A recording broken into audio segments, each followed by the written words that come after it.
Welcome to Season 3 of The Lifestyle Chase, and I'm your host, Chris Little. This podcast features high performers who have found a way to live their best life while balancing their health, wellness, friends, and family. To help this podcast grow, please share it on social media, rate 5 stars, tell your friends, and check out the past 140 episodes and counting. You can follow me on Instagram at Christian Little and at The Lifestyle Chase. Thanks for listening. Let's get started. All right, are you ready for this? I'll intro us in and get us rolling. Do it. Let's do it. All right, so welcome, ladies and gentlemen, to another installment of The Lifestyle Chase, and I am joined once more by the one and only Mark Zarate, just like Carrot. Mark Zarate. And this is episode 143 of The Lifestyle Chase, and as far as I know, it is 156 of cool, calm, and chaotic. Did I get that proper? We think so. I'm even not totally sure what episode this is. We never know until we know, you know? Yeah, we never know until we know. That's right. So if it's 156, that's great. If it's less, if it's more, that's also great. So, I can't count past 10, so all the same to me.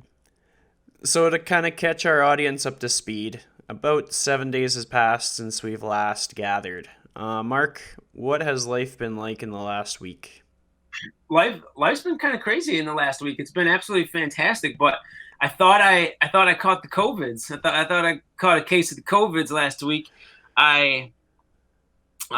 Thursday just got like Wednesday night. It kind of happened, and Thursday I just started getting like really, really beat down, and like it just wiped me out.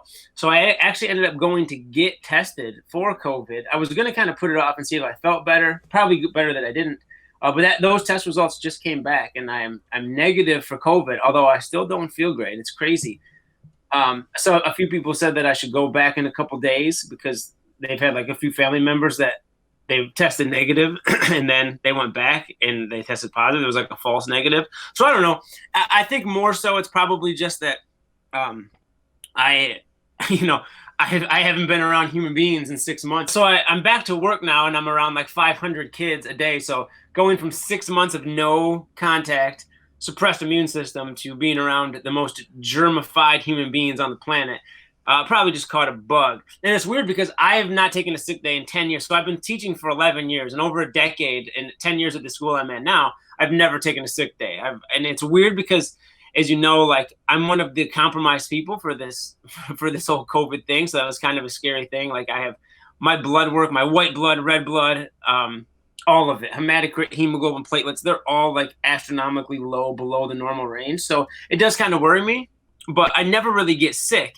And I realized that I think the reason I don't get sick is because I'm just like a grimy person. Like I high five every single kid in the building 5 times a day. So I have like 1,000 high fives of germs I'm touching, and like I'm always kind of around it. So my immune system was probably really built up. Now it's wiped out. So it's probably just a normal bug that my body's just not used to dealing with. So that's good. But if it's still like this in a few days, I will go back and get another test. But so yeah, it's been kind of crazy, but I'm feeling better. You know, I'm feeling good. Life is good. Well, I mean, that's good because I think it brings attention to something that maybe we don't pay enough attention to. Like being in the fitness industry, I am a believer that more often than not, we're experiencing some state of stress that is unique.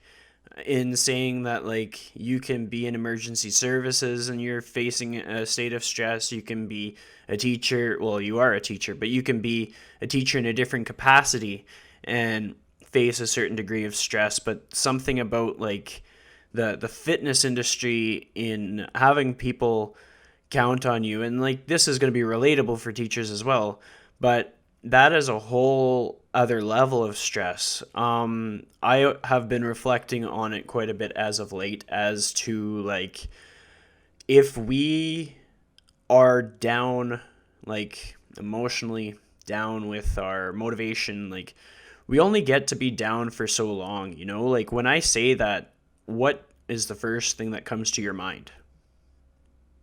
When you say what exactly in that? When you're feeling like nobody gets to see us at our low points for too long because they rely on us to level them up. Like people hire us to motivate them.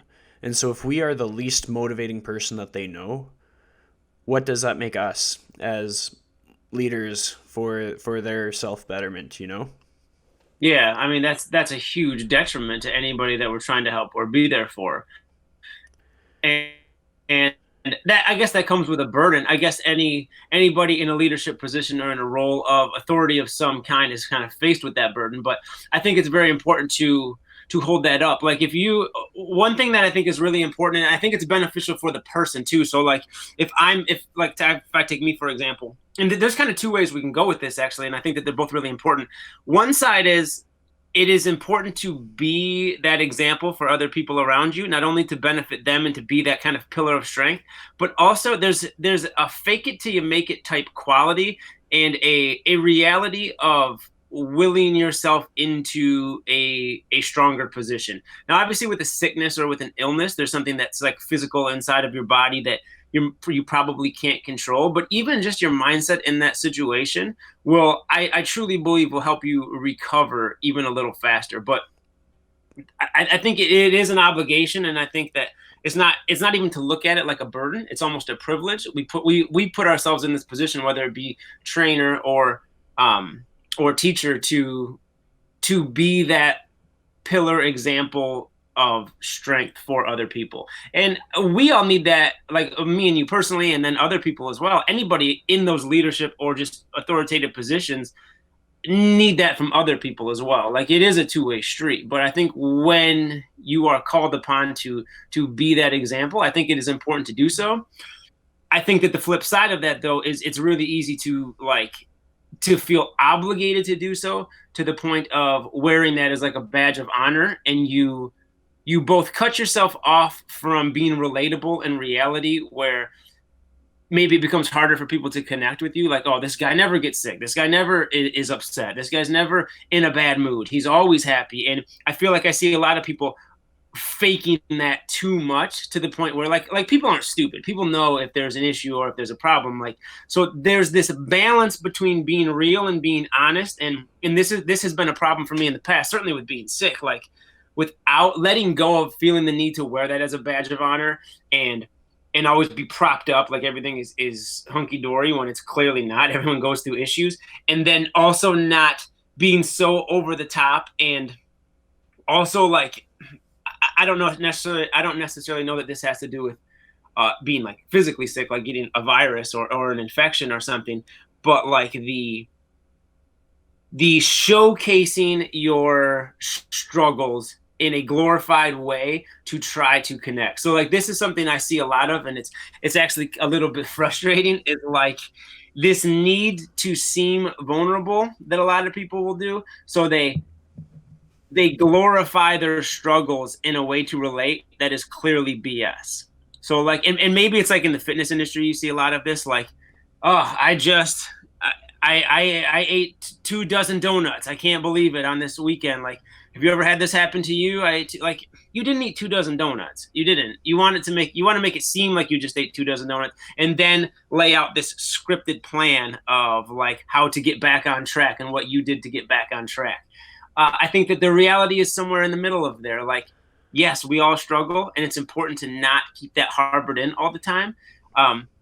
But there are some things that would benefit others and you to kind of hem up and suck it up, and put on a little bit of a show to both better you and others. I'm sorry, that was a little bit of a tirade, but I don't know. It's this weird blend, right? That was beautiful. Like, I'm glad that you said it, because honestly, there needs to be some kind of a differentiation between what is progressive and what is just like making problems out of nothing. Like, if someone is out there and they honest to goodness aren't eating a dozen donuts, like, don't make up a story about how you're struggling with something if you're not. Mm-hmm. In most cases, and like this kind of comes from like the inner core outward. So like, if you or I have something that is giving us trouble one day, one of the most helpful things that we can do for others is figure out our own thing, figure out our own core, like whatever is imbalanced, whatever is askew, whatever is throwing us off our game, figure out how to manage through that.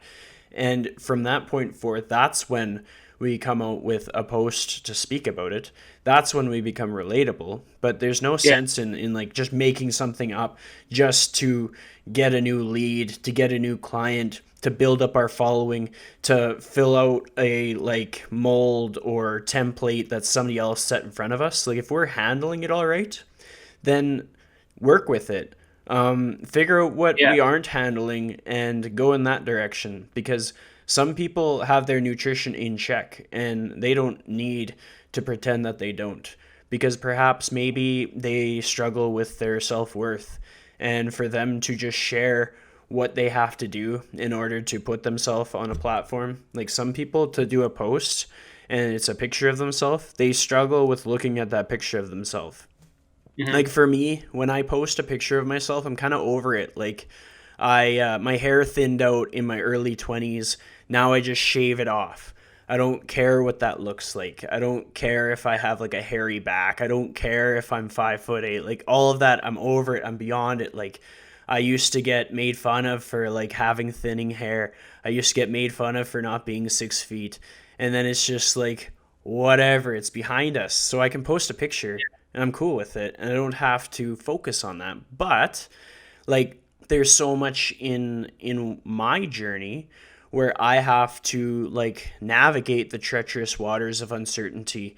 Like for myself, I have to figure out what I have to do to see the most value in myself as possible, because I find myself navigating the treacherous waters as it were, and having to figure out like how can I see the most value in myself at the beginning of the day? Like, what do I have to do to motivate myself? What do I have to do to see the most value in my time, to capitalize on my skills, all of that stuff? And it's a bit of a ramble, but it's sort of a segue into what I want to ask for from you. So, it looks like you're figuring out some technical stuff over there. Are you good to go?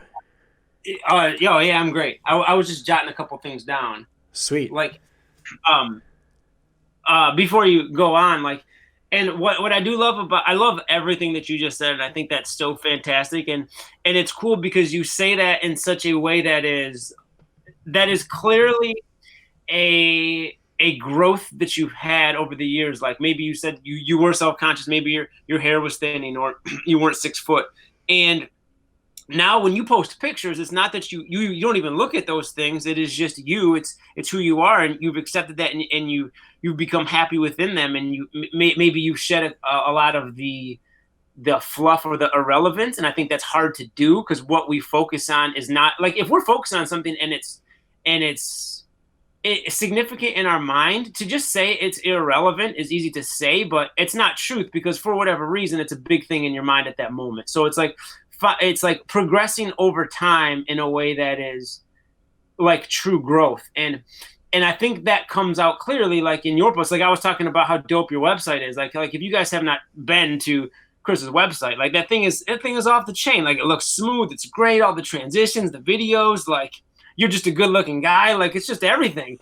And you don't put that out there though, or even like your posts on Instagram, they're not like, let's say it's a picture of you, like it's not this glorification of your past struggles, or this glorification of you, or this kind of or these like trap captions that are like, look what I've done and look what I've overcome, and then like we were just talking about, then this myriad of stuff underneath it. Like you're just being real, but you're confident in just who you are. And I think that's really, really significant, because I think that I personally believe that reigns supreme, and that showcases itself in posts like yours and people who put themselves out there like that, juxtaposed against those that do like the baiting posts, or the false confidence in a way to try to attract people. Like I would like to say though that those things are clearly deceptive, and those things are clear. It's clear that they're not true. But we live in this kind of fast paced, just click world. So I mean, I guess I don't want to say to their benefit, but to their credit, like it does work for the purposes of what they're doing.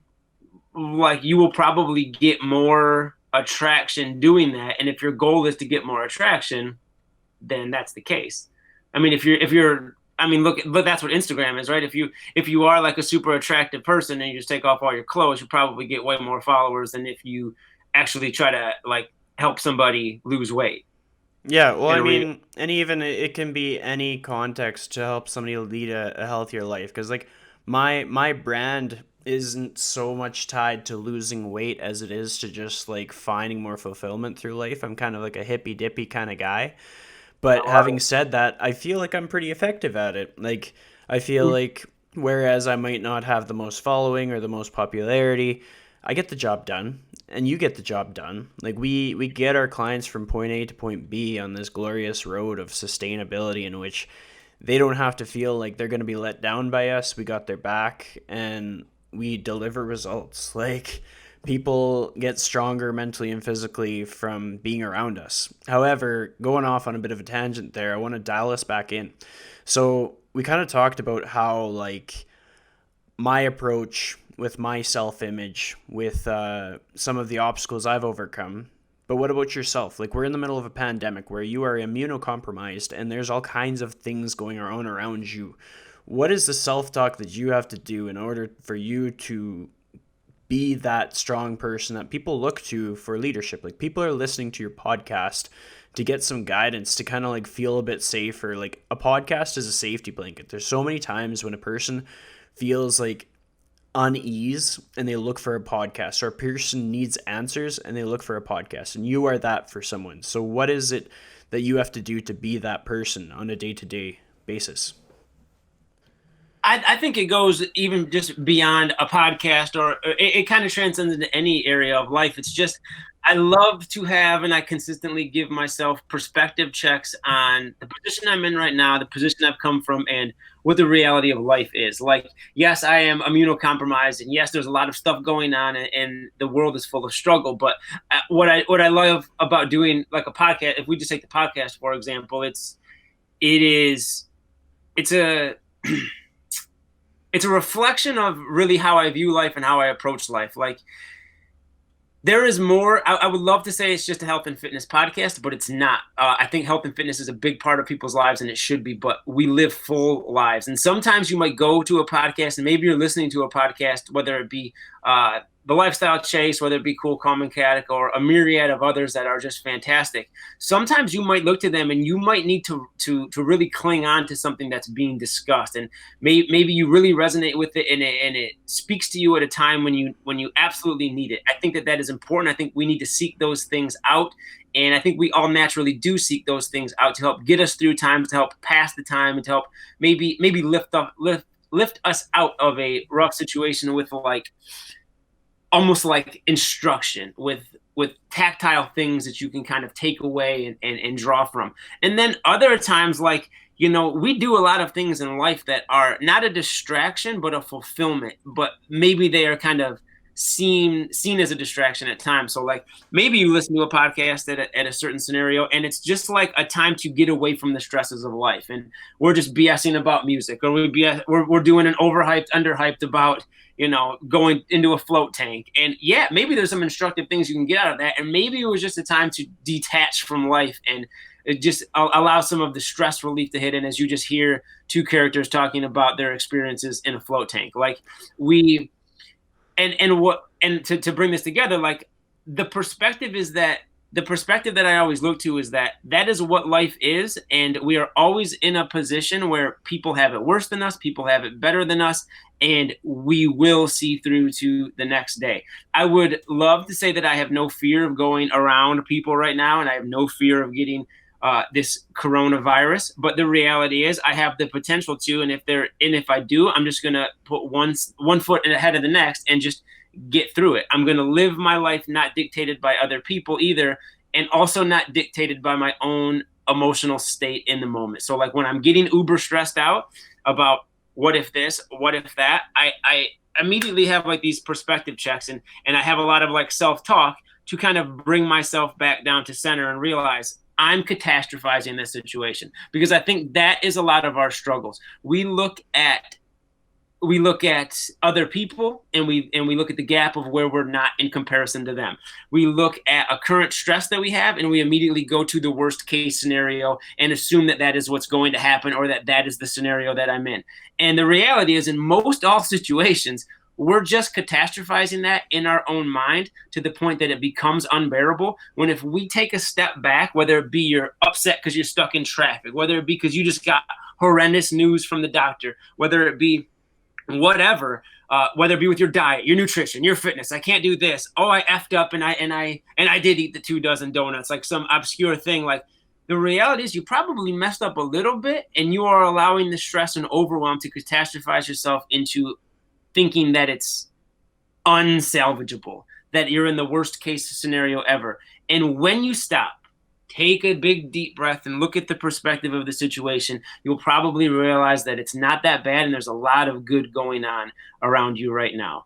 And when you can't see it, that's when you do a little fake it till you make it. And I bet that through doing that, even just through baby steps, you will realize that life is actually pretty good. Your situation is pretty good, and the prospects and hope for the future are even better. And that's easy. Again, that's easy to say in a short few sentences, but and there's a lot of other tools and tactics that you can use, that I can use to do so. Like, I draw on other people tremendously. I lean on those people around me, and when there aren't people physically around me, I find ways to reach out and seek them out.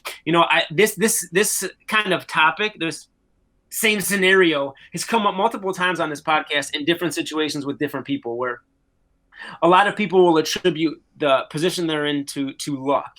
And nobody is discounting the fact that some people are probably more fortunate, a little more lucky in certain situations than others.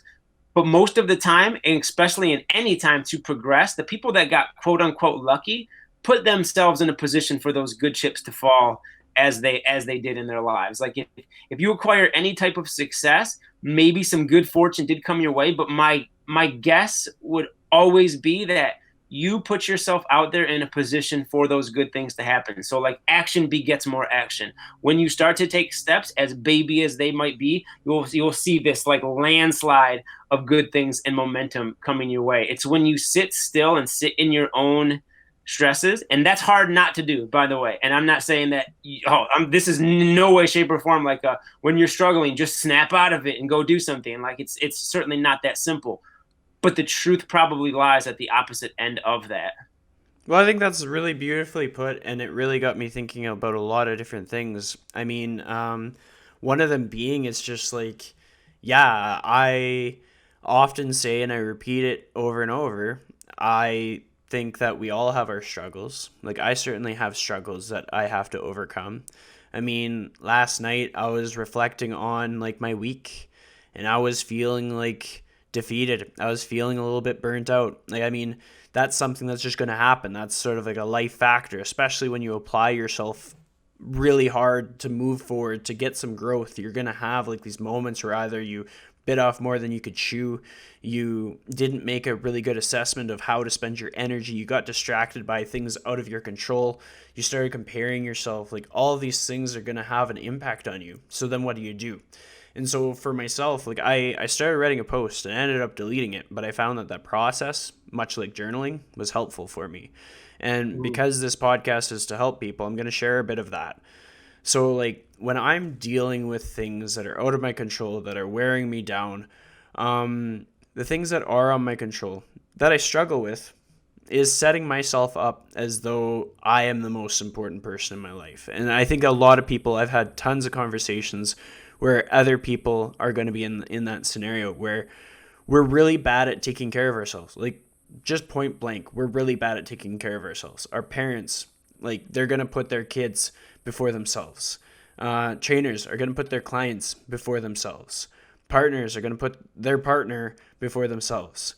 And in order to get what you want from that other person, you need to put yourself first. And it's not like a matter of like Like there's the buzzword of self-care. It's not so much just having a bubble bath. It's not so much going and getting a new t-shirt. Like it's much deeper than that. It's like the actions that you take within your day. It's like the intention that you have for yourself. It's who you see yourself as. It's how you talk about yourself. And then bringing it back into like the post that I was in the midst of typing out yesterday, like the things that I was reflecting on was like how much do I honor my time in my day?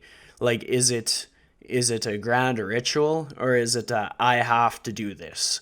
Is it an I get to, I have the privilege of, or is it I've been stuck with? Is it like I've been condemned to do this? Like that's a big thing right there.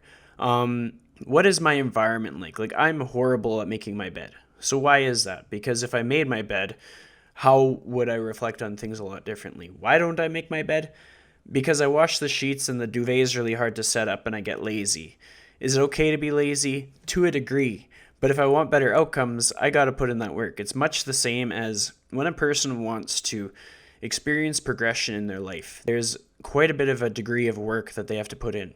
It does cost money, whether it's self initiated, whether it's at home, whatever it is, there is some amount of money because time is money. So if you get your own certification, you're going to train yourself. You already got like an amount of equipment donated to you.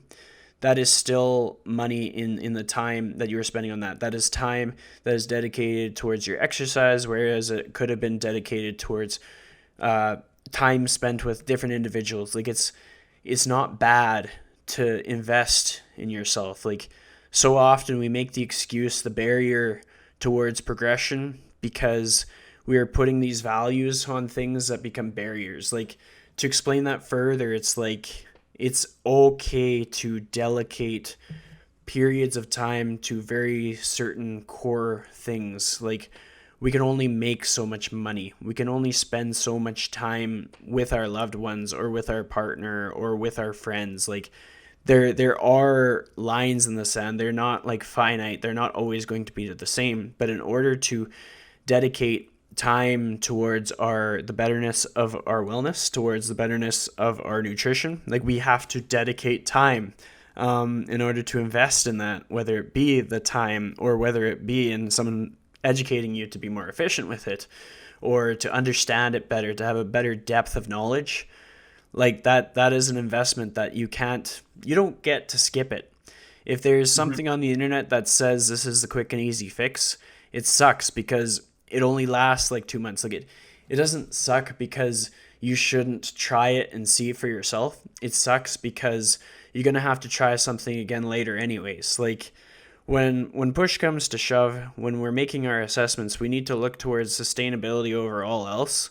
Unless we really like pivoting back and forth and back and forth and back and forth, like we can try all the different teas that are available and see which ones give us diarrhea and which ones make our hair orange, or we can figure out what is going to fit into our lifestyle that over time, let's say over 4 years, is going to be sustainable, that is going to have measurable, like trackable progress, whether that be in our mood or in how our body operates. Maybe just having extra water made us feel better. It's just like it's not easy, but it's not impossible. And with I've gone on so many tangents, but to rein it back in, like we make that time, we dedicate that time. So for me, it's dedicating that time to workouts. No matter how I feel, no matter what's going on, I can pivot that workout. I can make it outside. I can make it at home. I can make it at the gym. I can make it at 7 a.m., 9 p.m., whatever my day has in store. But it's just got to happen. Because if I don't make it happen, it's not going to happen. Nobody comes in and saves me, grabs my hand, and takes me to the gym. Nobody makes sure that I don't suffer from osteoporosis at age 80. Like, nobody helps my immune system to be strong in turbulent times except for me and how I dedicate my time.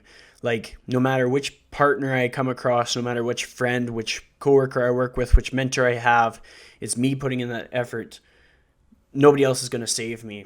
It's going to be easier for me to put in the effort based on the people who surround me and the education that I have based on the people in my midst, but I have to put in that work. and the things that make putting in that work easier are having a good environment. That's why you make your bed. That's why you have to have your favorite music. That's why you got to buy groceries so that it's easier to prepare these meals that make these progressions easier. That's why we have to water the plants of the people in our lives. And it's quality over quantity. Like, when I think about people that foster growth in one another, I think about 3 to 5 people. And it might change with time. But there's very few people with the capability to make you better, you know? Like, there's people with the capability to support whatever vision you have for yourself, but there's very few people that have the power and the bandwidth that who they are in and of themselves in the presence of your life makes you better. Like, those are special people. Like, if you have a person in your life like that, like, you need to groove out time for them. You need to take care of that connection, because like, those people are rare, and I've come across them a few times in my life, and I have people like that in my life, and like, you can't take those people for granted. That is a part of your sustainability in like being able to identify these connections that really stand out in your life, because they're the ones that are going to help you keep on the equipment that you need in order to make these big moves for yourself. They're the ones that are going to reassure you in times where all you have is that blind faith. And I have to give a shout out to my buddy Jefferson and Comienda. He's a good friend that's made a huge difference in my early 20s. He's someone that I don't see as often as I'd like to. He's listened to a few episodes of the podcast, so hopefully he checks this one out one day. He has a tattoo that says blind faith, and it's on his wrist. And he grew up in the Philippines. He's someone that has been relentless in the pursuit of betterment. He's someone that who has never held back. And it's just so cool to reflect on the meaning of that tattoo. I've been doing a lot of reflection of tattoos as of late. That's all we have sometimes. We don't know the outcomes. We don't know what's going to happen. We don't know what the pandemic's going to do to us. We don't know if we have COVID or not. Like, that is basically what it is. And I'm going to let you take over the floor, kind of with what you've heard from me. Do you have anything to add to that? Well, I think everything you just said was beautiful and fantastic. And you said so much stuff that I think is great. And I love how you elaborated in depth on all of those topics that you did bring up. And well, it was kind of rooted in carving out the time and making the time to better yourself and enrich your life. And there is that not gas mask, air mask. You know what I'm saying? Like the dropping down from the plane, your plane's crashing, you got to put your what am I trying to say? Not air mask. You got to put the air mask on yourself first, the oxygen mask. Like, oxygen mask. Oxygen mask. You can't save somebody else if you're suffocating. That's right. And that's kind of what it is. Like, you need to carve out the time to improve and invest in yourself, because that is not only how you're going to improve yourself, obviously, but then others around you. And I think that's something that was really cool that you said, and I think is really important, where I think a lot of people get misguided, myself being public enemy number one, is it's really easy to work hard in the wrong areas, but where you spend your time, like we can talk to the high heavens about what we value and what is most important to us, but like where we devote our time is a true reflection of that. So if you want to have a better relationship with someone, if you want to have a better relationship with the health and wellness of your body, if you want to have a better relationship with friends and family around you, like where and how you devote your time to that will speak volumes as to what you really prioritize as important. If you are spending all of your time elsewhere, if you are spending a lot of time not focusing, if you're spending no time carving out the time,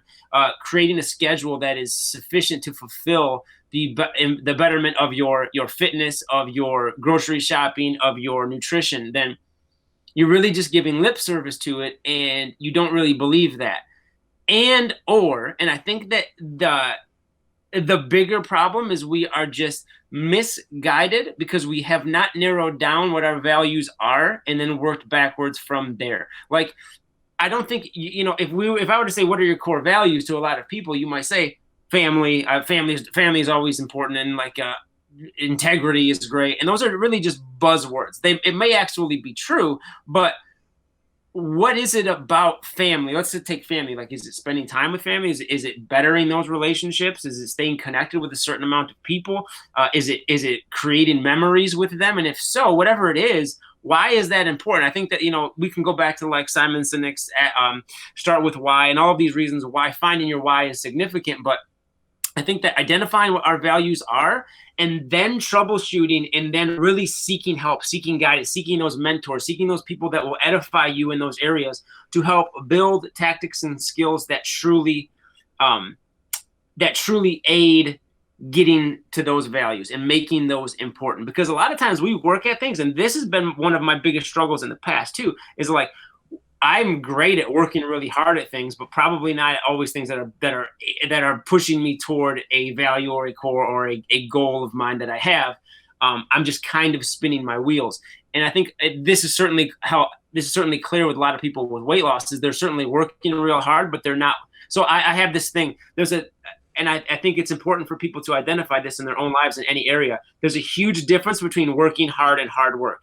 Working hard, everyone can do. You can grind out workouts, you can grind out long days, you can bust it, bust it, bust it. And a lot of times that is just a defense mechanism and an escape from actually doing the hard work. So for a lot of people, the hard work are the things that you really struggle with, that are really eating you up, that are really robbing you of giving to those core value things. And those are usually the hardest things to do. So we disguise ourselves by pretending that we're working hard in these areas, and really it's just a way to not address these other issues that we really have to work on. And at some point we all have to enter the hard work stage, and it's not a lack of effort. Like it's just easy to go to like weight, health, and fitness, but like it's an easy thing to just call somebody who's overweight lazy. And a lot of times maybe there are some lazy tendencies, but it's just misguided effort, misdirected effort in the wrong places. It's not a laziness thing. It's that things aren't aligned. So having people help you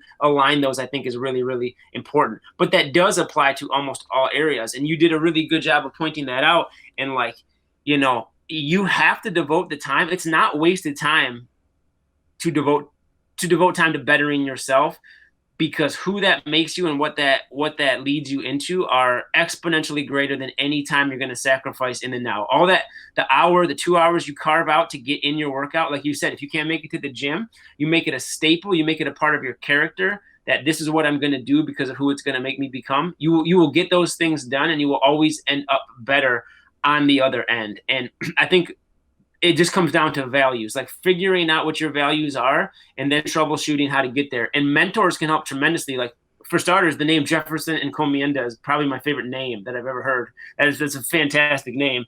And I love that approach too. Like, sometimes you just got to go for it. And I think that having the guidance from certain people, and this is actually very undervalued. I've spoken a lot about having mentors, and a shout out to my mentor, Phil, somebody who is, and again, if I don't carve out the time, it's easy to let life and the obligations of life swallow you up and keep you from meeting like with your mentor or whatever it be, seeking more continuing education or your workout, whatever it is. If you don't make it a priority, life will swallow you up and you won't get to it. But when you carve out that time, you realize the benefit of having those mentors and people that can lead you in the right direction.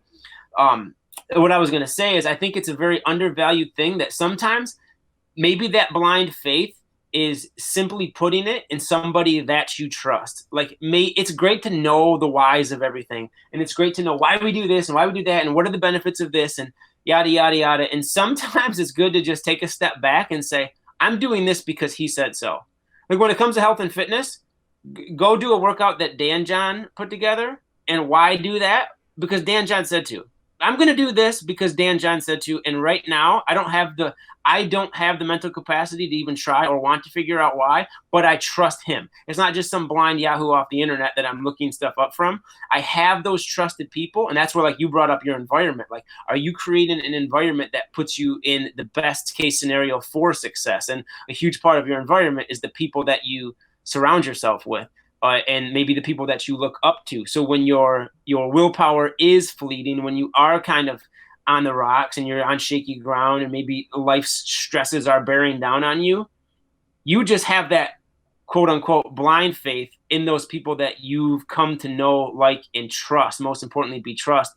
And you just say, I don't need to know all the answers. He told me so. I got advice today from Chris Little because, and I don't even need to ask why. I trust Chris. I know that he has my best interests in his heart and mind. I know that even if I don't understand it in the short term, he probably has my overall long term well being in mind, and he's not going to lead me astray. So maybe I don't need to dig any deeper into that. I'm just going to follow that for a while. You don't have to do that forever. It's not like at no point can you try to understand that scenario or that topic better and move on. But having and seeking out those trusted people in your life are really, really important to get you through storms, entering storms, and when you come out of them, they help keep you balanced. They help keep you level.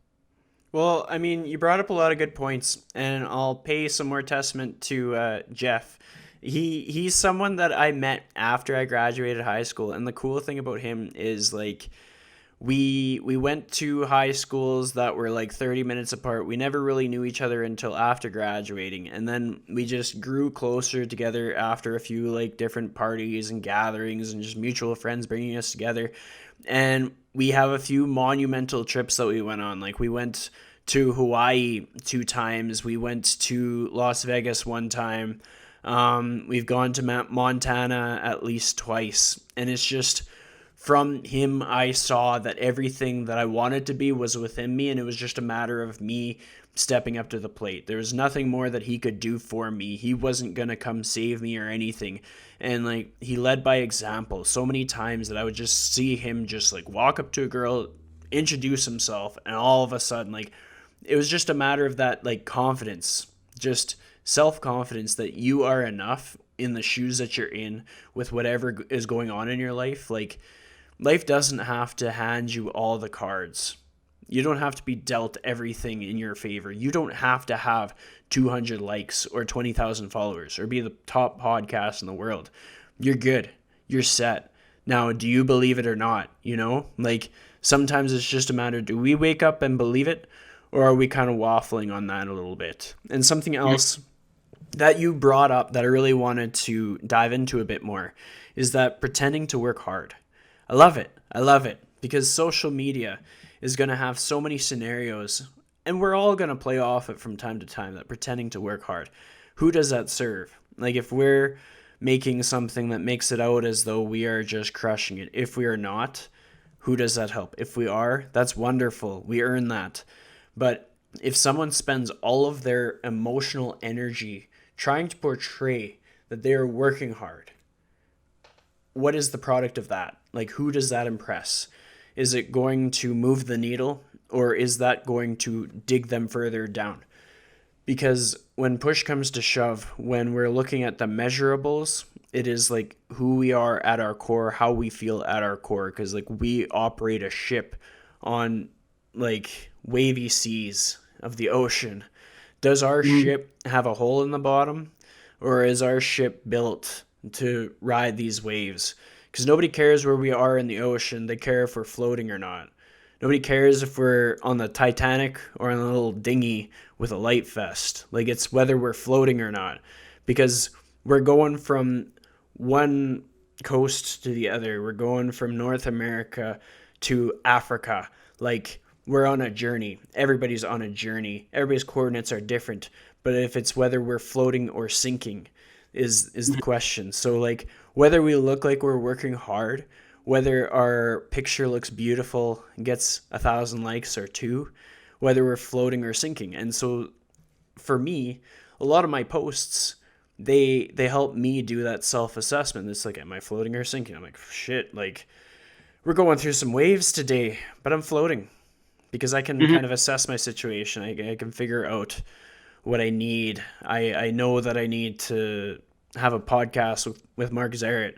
I know that I need to call up my parents. I know that I need to get out to the mountains or spend time with some friends. Like COVID-19 is a tough time to make plans, but sometimes you need to. And to know that of yourself is pretty important. It's pretty important to be able to be like, okay, it's time to go for ice cream with a buddy. It's time to go visit a brother or make plans to play frisbee in a park. When people know that in themselves, that's the best thing that they can know. Something that I want to like sneak in here a bit because I think it's something that people don't hear enough, especially on a podcast. I'm gonna need you to brace yourself because like this is gonna make a perfect soundbite. Are you ready for what I'm about to say? I'm not ready, and I've never been happy to not be ready for something in my life. I don't know who out there needs to hear this right now, but don't text your ex. Like if you know something doesn't work, and like this doesn't come from something that I've learned recently. I'm not out here texting ex-girlfriends or anything like that, but it's just like it's a metaphor. If you know something didn't work, honor that and find something that does. So if you know that looking in the mirror and seeing flaws doesn't work in your progress, look in the mirror and see the good. If you know that making excuses to make progress in life doesn't work, stop making excuses and find solutions. Find paths to make progress. Like if you know that giving too much of yourself leads to burnout, stop. Like define boundaries, set your limits. Tell people you don't have time. Pick your inner circle a little bit more carefully. Find people that fill your bucket, that keep your ship floating, and stay away from the people who make your ship sink. Like you're the one who makes that call, and it's not easy. But yeah, when it comes down to it, don't text your ex. I love So, that. do you have I, anything to add to that? I'm going to question it, and I'm not going to question that advice because I think that's great. But my question is, how do you determine what actually? So how do you parse out in your mind what actually is not serving you, is not benefiting you, and what could potentially, or how do you let go of the things that maybe you're holding on to? How do you know when to let go of the things that you are gripping, even though they don't serve you, but because your mind wants to? Like, how do you determine that? So what made me think of that is like, I, me and my beautiful wife have had, we started dating like 10 years ago, and we had a lot of up and down, a lot of rocky turmoil in the middle of that. And if I would have, in a situation like that, if I were to say, don't text your ex, like there was something inside of me that knew that she's the only one that I've ever loved and I needed to be with her. And through hell or high water, made it through to get to that point, and it ended up coming out on top. Now that is a specific scenario, and maybe it's like you have to do a lot of soul searching and feel within your heart what is important to you, because you can go into mind jail over 100 different things, and you can keep serving things that aren't benefiting you whatsoever because you want to, because it's a comfort thing, and it is actually just doing more damage in the long run. So I love it because I know that. I know that is your scenario, and we brought it up in past podcasts. When we look at that situation, there was something that already existed that made you Mm-hmm. know. Whereas in another scenario, there is something that we wish existed. And Yeah. so I want you to expand on something that you knew already existed. Like, what was it that you felt that was already present? That was a thing. It was tangible. You could like speak to it, point it out, describe it. Well, I guess it's not a tangible feeling, a tactile feeling thing. It was just something unexplainable, I guess, just in my heart, like where nothing else mattered. So here's the scenario. We'll go into it. I get cancer. I find out I get cancer, and at this time we're not talking, and we're not talking at all. She pretty much just probably hates me at this point, but we are not talking, and I get cancer. And if you've ever had somebody tell you, if you ever had a doctor call you and tell you you have, she just peeked her head in and said she didn't hate me, but I think she did hate me. Uh, she, if you ever had a doctor call you and say you have cancer, you will know that it is like the most inexplainable feeling on earth. The whole world stops, all of the air leaves your body, and you don't really know what to think. And so when I found out I had cancer, I didn't tell anybody. So there was a good 3 to 4 weeks where nobody knew outside of I told my mom, my dad, and my best friend, Russ, and that was it. because like it was the type where, so I had kidney cancer, and they were like, it's a really really bad kind of cancer to get because it usually doesn't have any signs. There's usually no signs or symptoms. Like, I'm not going to go into the whole backstory of how I found out, but I'm very, very thankful to God that I even did find out, because I didn't have any symptoms of anything. They just, long story short, a bunch of other things happened, so they ended up catching this. But I had to go get all these other tests. So they had to do like PET scans and CAT scans and ultrasounds, and they had to check all these stuff because it's really bad because it can spread to your brain. It's one of the first places it will spread. So like, I'm in this 3-week period going through these tests, and I know I have cancer, and I know that the potential is really bad. So like, you're just kind of staring down death at this time. And I didn't know if maybe, like, at that time, I didn't know if I was gonna live a week. I don't know if I was gonna live 100 years. Like, I was in no man's land, and I didn't want anyone to know. I didn't want to tell anyone because I didn't know how bad it was. I didn't know the scenario, so I wasn't going to worry anybody. But that's a lot of stuff to deal with in your mind when you're in that. It's when you're in the I don't know stage, when you're in the hurry up and wait stage. That's the worst. And I had like just this calling on my heart and mind that like, I if I die in 3 weeks, let's say, I can't die without her knowing how important she was to me, how much she changed my life, and how, of everything else, how significant she was in my life. I needed her to know that. And it was a really, like, in retrospect, it was a really, really awful thing to do to her. Like, but I got a hold of her and I was like, can you meet me? I just need to talk to you, blah, blah. So she did. And I just dropped that bomb on her. Like, I have cancer. You're the only one that knows outside of my family. But that was like and then even after that, we still had some up and down stuff, and it wasn't all, it wasn't all rainbows and unicorns after that. But that kind of really set the stage, because it was in that rock bottom moment, it became very, very clear that she stood out above the rest. Like, there was something very, very strong pulling me toward that. Now, obviously, I don't know how that applies to every other situation, and obviously there's a lot of things that aren't that extreme.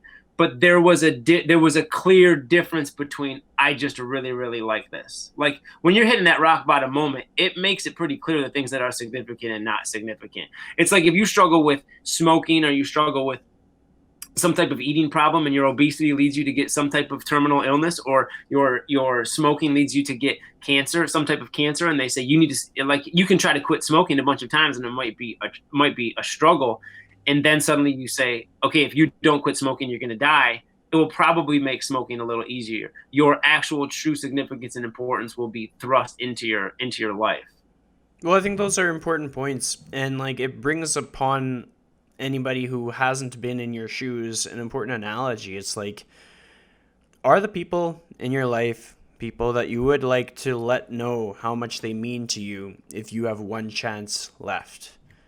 Mm-hmm. And consider that perhaps an ex could be one of those people or not one of those people. And if they are one of those people, text them. And if they are not one of those people, why are you so focused on them when that time is not endless? It's not just like bountiful time. All we have is time.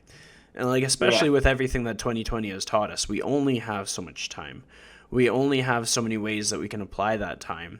So we have to like take it to that level of, if I only have 10 hours, how am I going to spend them? Who am I going to spend them on? Am I going to worry about Nancy with her like bikini Instagram selfie saying, go like my butt workout? Or are we going to worry about how we can better ourselves, make our bed, eat well, and focus on moving our needle? Like, are we going to focus on things that make us feel shitty, like thinning hair? Or are we going to focus on things that make us feel badass, like looking like Jason Statham? Like, it's our You are Jason Statham. You're the Canadian Jason Statham. Thank you, bro. I mean, it's as if I didn't think you were the greatest person ever already. It's our outlook. I mean, we control that. That's in our pocket. We get to hold on to that. And the quicker we know that, the quicker we can take better care of ourselves. Because like, the self-care is very cliche, But if you want something from somebody else, you have to be willing to give it to yourself first. If you want to be supported, you got to support yourself. If Mhm. you want to have compassion, you have to show compassion to yourself. You have to allow yourself to get good sleep. You have to enable yourself to be set up for success in whatever way that looks like in your time in life. And you talked about that relationships and connections and stuff like that. Friendships aren't all sunshine and rainbows. Like they just generally aren't all sunshine and rainbows. Like it's Yeah. like buckle up. You're in for a long ride. And it's who are you willing to buckle up with? Who's in that car? And how many mountains do you want to go over with? And for a lot of people, it's a lot of mountains. They just want to go through that mountains. They don't know what's in store, but they're committed to it, you know? Yeah, and I think that you bring up some really good points, and like if we take my scenario here, that is an extreme situation, but like you said something in the middle there that I think is really important, where like and I think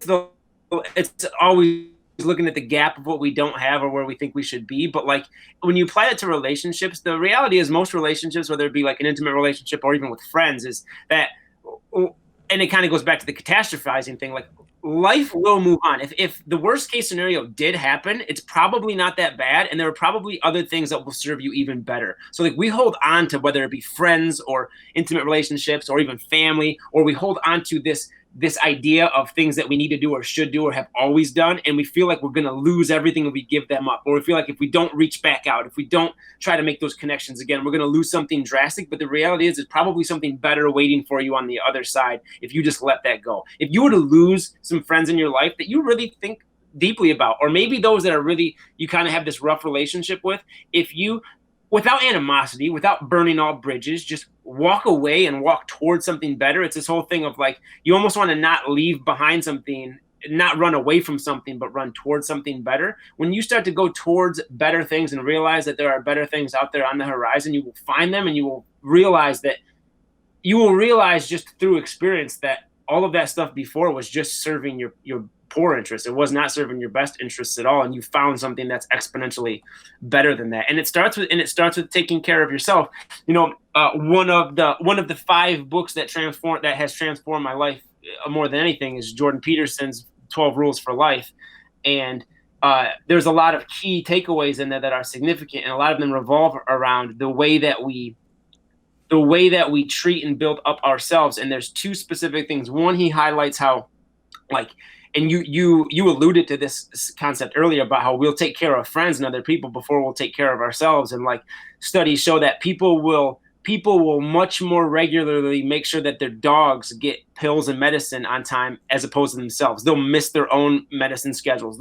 They will not take care of themselves at a far greater clip than they will even their own dogs. I think it's a part of a lot of human beings' nature. And the other one is to be the most, I forget exactly how he words it, but be the most important or be the strongest person be the most reliable person at your dad's funeral. If your dad were to pass away, it it would serve you and everyone else better to be the most reliable person in the position when you are most broken, to really lift yourself up and focus on being that strong supportive cast for other people. It kind of goes into that fake it till you make it type thing.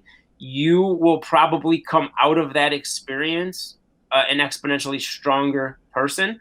I don't know why those 2 things stuck in my mind, but like that's kind of the both ends of the scenario. We have to focus on us. We have to allow ourselves the time, the energy, and the wherewithal to devote to our betterment, not out of selfish reasons, but because it's just significant. We love to wear these things as badges of honor. We love to play the macho man. We love to grind it out at all costs and not lean on other people and not admit our own struggles. And it's really, really important not to, because if we don't take care of ourselves, if we don't put the air or oxygen masks on, we will all go down.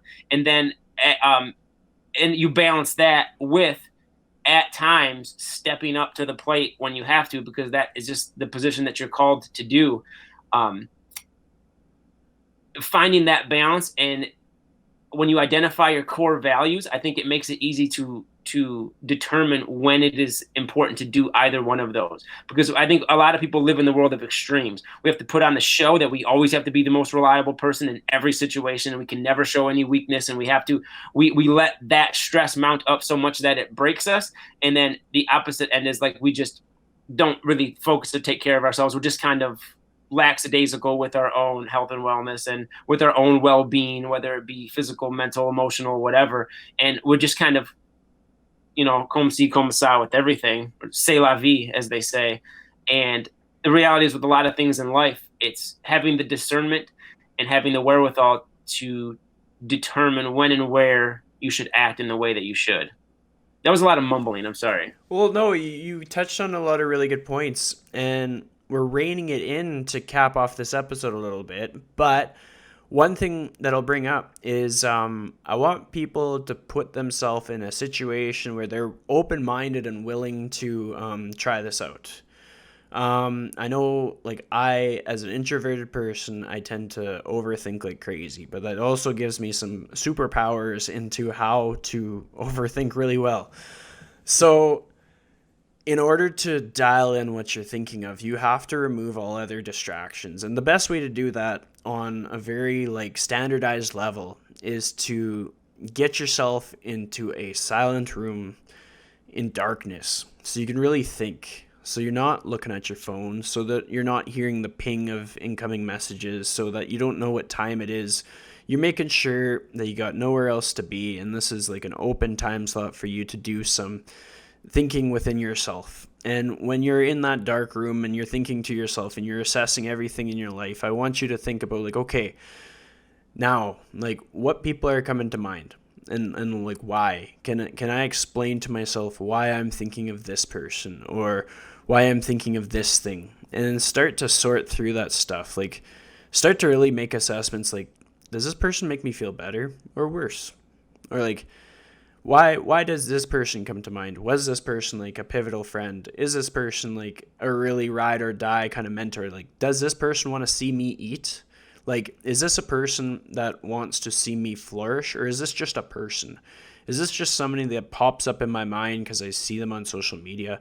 Or is this someone that will fill my tire when I have a low, when I have a flat? Like, get really thorough in your thoughts, because I think a lot of people carry a lot of weight in people who are not going to be there for you to fill your tire. I think a lot of people put people on a pedestal who really aren't your people. They don't share your values. They're not interested in whether you eat or not. Like, we need to get a little bit discerning in these scenarios, and the best way to do that is to black out the lights, silence the noise, and just take that time to really understand. Because I think in everybody's life, you have people that will make sure that you eat. You have people that don't have to be asked to tell you that they love you. You have people that are going to check on you when they haven't heard from you in a while. And those people, you don't have to have much more than 2 of them. You might have 5. And that's the perfect amount. You don't have to fill a room with your supporters, because is that sustainable? It's not. Anybody that's risen to the top does not have 30 people that help them get there.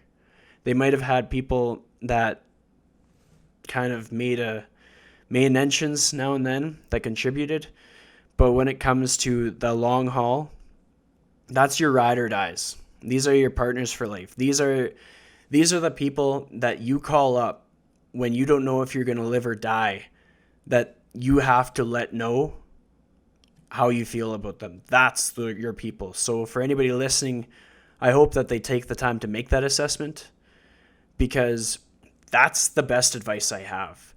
It doesn't matter how many likes my picture on Instagram gets. It doesn't matter how many likes Susie Q from Oklahoma's picture on Instagram gets, because if you haven't assessed the people that you need in your life and you're ignoring them, or you're not giving them the time that they need, and you're spending all your time comparing, or you're spending all your time getting somebody who has no interest in you to like you, to support you, to build you up when it's just not on their agenda, like, you're spinning your wheels. It doesn't matter what's going on in anybody else's life. Absolutely, dude. That was perfect. I loved everything about what you just said, and I think that's something we can all always take the time to reflect on. And I love that. Just get silent with everything and figure that out because it will reign true.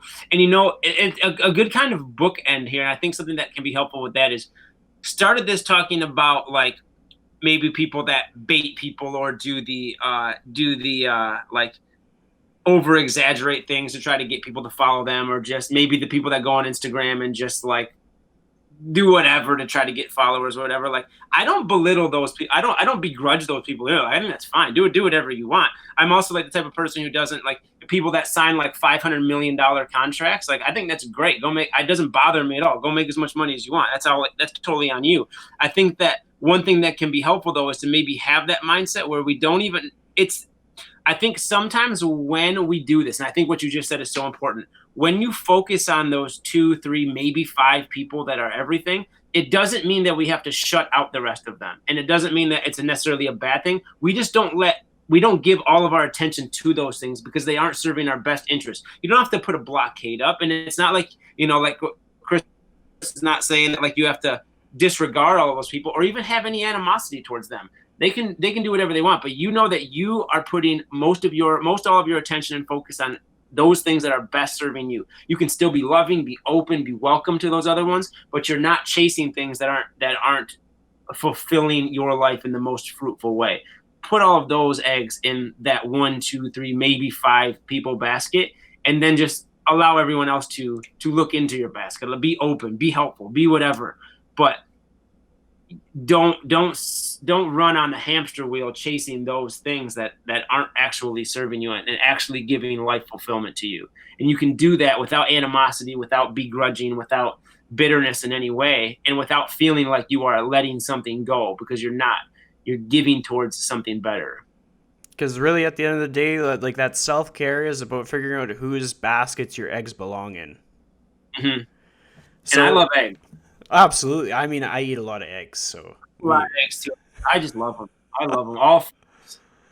with the latest episodes, I've been getting my guests to give out a challenge for the day. And I want you to think outside of your norm because you've given my audience a few challenges over the last while. So, what is something that you've been thinking about that would be a challenge for you as well, that you would like to rope my audience in on and your audience as well?